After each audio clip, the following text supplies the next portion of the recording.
go, or is it that you've been hampered with encouragement from a child, or is there any correlation there? Yeah, I mean, I'm not a kind of medically trained person, but I think certainly from a lot of the research that there's attachment theory, which is talking about how secure you feel when you are young. That definitely has a fundamental impact in terms of our brains and how they develop. Because if your brain feels safe, it won't adapt in a different way in terms of then its behavior.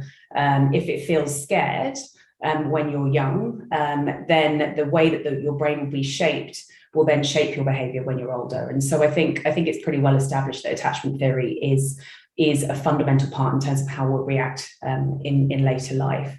But certainly there's a genetics piece to it too. There is a wonderful researcher at Harvard who Sonia Limbrowski, and she talks about the genetic set point of happiness. And about 50% of our happiness is determined by our genetics. 10% is circumstance.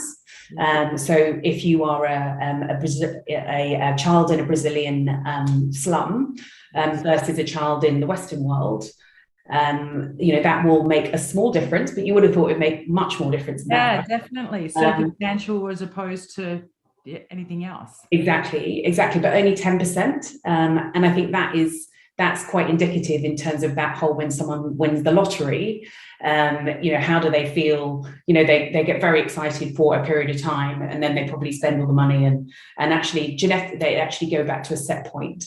But then 40% is you can shape your mindset. So I think that's what I work with really in that kind of coaching work.